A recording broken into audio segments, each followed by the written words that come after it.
Good day, Aja people. So, nandito na naman ako. Yeah. So, mag-i-impake na ako kasi lipat na naman ako ng bahay sa Bungabong. Yeah. Mag-boarding house na naman ako kasi #college life tayo ngayon. So, Aja. So, yan. Magta-travel ako mamaya mga 6 kasi 7:30 may klase ako. At eto na nga, nag-iigi na ako ng aking dadalhin sa boarding house. So, 5 days ako doon and then uwi na naman ako and then punta na naman, 5 days na naman. So, ganun ang dali ng aking life ngayon. So, yan na. Ready to go na tayo.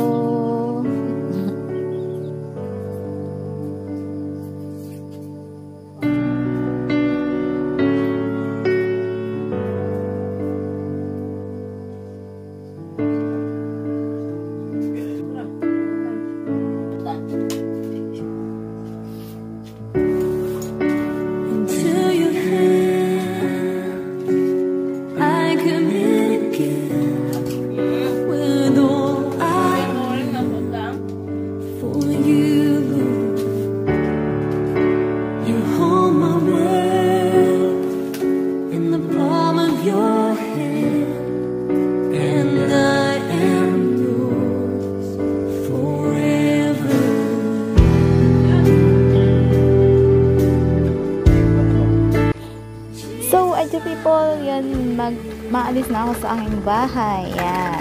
So, malaylay pa ang aking pupuntahan para makarating sa kanto ng Balete. Ay, nagpahati din ako kay kuya, sa aking kuya na mabait. Yan. Nakamotor kami, papunta na kanto ng Balete para sumakay ng van. Yan, napakaganda ng tanawin dito sa bansang Pilipinas. Kita mo naman, ang ganda.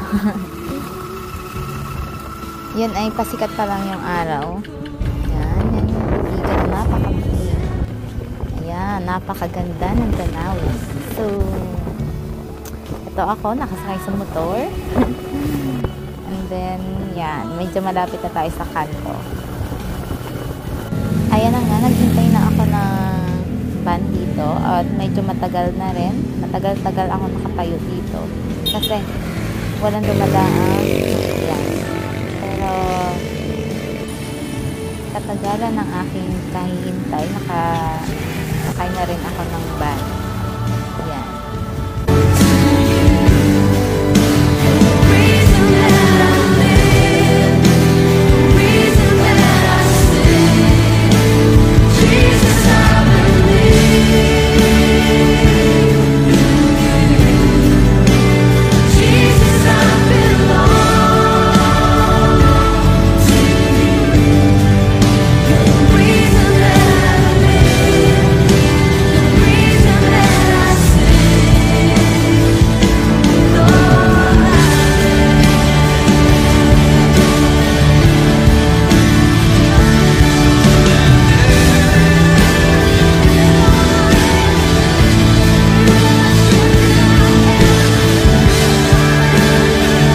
Ayun na nga, nakababa na ako ng van at nandito na ako ngayon sa aking paaralan.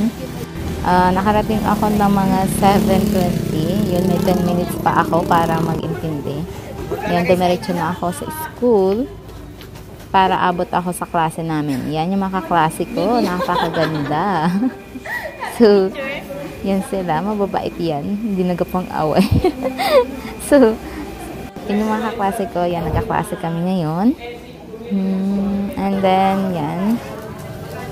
Tapos na yung aming klase, kaya lumakad na kami. And then, mamayang hapon, mayroon na namang klase kami. Mga 4 to 5:30 p.m.